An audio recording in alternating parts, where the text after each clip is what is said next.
Welcome to MythMachine. Today we're going to be going from this to this as we discuss how watching a modern film in black and white can drastically change the feel of a movie that you may have already seen countless times. Specifically, we're going to be looking at the unique viewing experience that is Justice League, the Justice is Gray edition. So let's do it.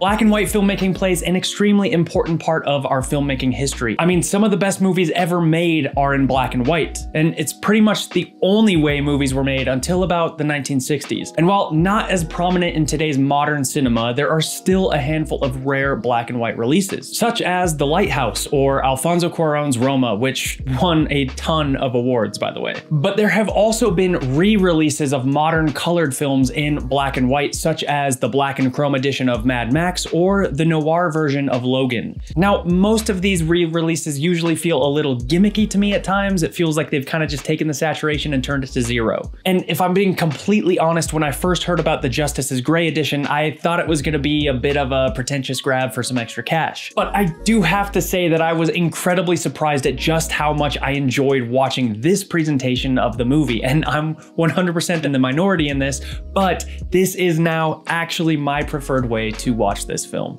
Because the Justice is Gray version of Zack Snyder's Justice League is a little different to me than those other black and white re-releases for more than just a couple reasons. The reason this version of the film even exists in the first place is because after the theatrical version was released in 2017, Zack Snyder was so unhappy with the oversaturated color for both the film and its marketing that he took the original cut he had been working on at home and turned it to black and white just so he could even further distance the two versions of the movie for himself. So the version of the movie that lived in Zack's head and on his computer as he worked for the last few years was all in black and white. One of the big stipulations Zack had for returning to finish the Snyder Cut was that HBO Max let him release his Justice is Gray version alongside the colored version. In an interview, Zack said, "When I left the movie, I kept it on my laptop and I turned it black and white in some sort of cathartic and sort of visual protest, but I had it. I turned it black and white." And so for me, the movie lived in black and white for years, and it still does, because one of the caveats when I said I would finish the movie was,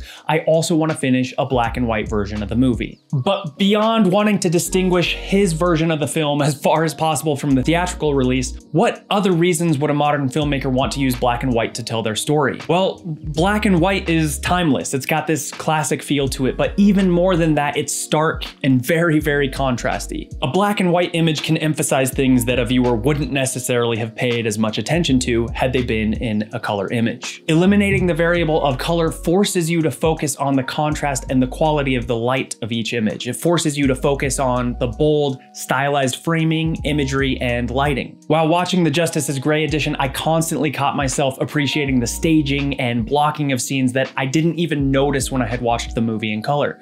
And honestly, there were many, many times where I caught myself pausing the movie just to admire the framing and staging of a shot. There's just scenes where light plays a massive role in how it actually looks. This shot, for example, of The Flash, the color version, while beautiful, kind of blends together a little bit, where here the lightning that wraps around his body just stands out in stark contrast against the black abyss. And the textures really stand out, and the shadows and lights in scenes pop a lot more than they did for me in color.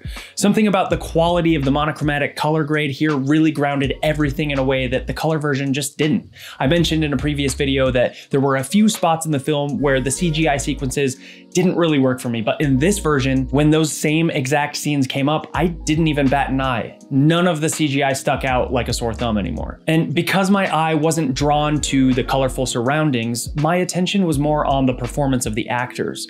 The lack of color removes all of the flashy bells and whistles, and I was suddenly pulled into the portrayal of these characters much, much more than I thought I would have been. I mentioned how some other black and white re-releases feel like a gimmick, and to me, this release is much, much more than that, because they didn't just simply turn down the saturation or slap a black and white filter on the existing color grade. They completely recolor graded the film in grayscale. In another interview, Zack said, "I know, like everyone's just like, oh, I turned the color off. It wasn't that. Trust me, it's not that easy. It's its own thing. It really becomes its own thing." Now, to make a monochromatic color grade work correctly for a film that was shot in color, you have to go through and recolor grade the entire movie. Otherwise, things that have the same tonal value won't show up at all. A good example of this can be seen in a scene from Batman vs Superman when the Superman monument has been vandalized. Simply desaturating the shot just makes the paint almost completely disappear because it has the same tonal value as its surroundings. So it doesn't work to simply slap a black and white filter on it. Just like any other good film,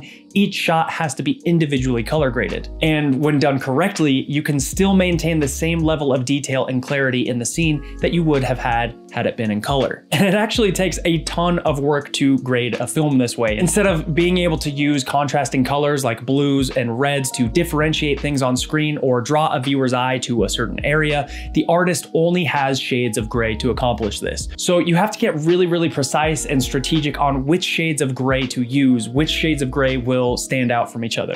I can already hear somebody typing out a 50 Shades of Grey joke in the comments. Don't do it. All right, fine, whatever, knock yourself out. And because of the color grade, the mood felt very similar to that of an old noir film. The action scenes almost took on qualities you might get from an old Western, and it made the stakes and the battles feel a little bit more grandiose. But I think that the biggest shift in tone that the color did for me here was that it made the film feel far removed from a comic book movie. It really didn't feel like I was watching a comic book movie at all. In the subject of color, this is completely the opposite of what you get out of a standard comic book movie. If you're a fan of this movie on any level, I would highly recommend checking this version out. Like I said, this is now my preferred way to watch the movie. I really loved it. But who knows, your mileage may vary, but I do think that if you're a fan of the film, that if you watch this version, at the very, very least, you're at least going to find tons of new things to appreciate about the film that you already love. If you have had a chance to check out the Justice is Gray version, let me know in the comments below what were some of your favorite shots in this version. If you haven't already, check out my comparison video on the color versions of this. Thank you so much for watching, guys. I really do appreciate it, and I'll see you around.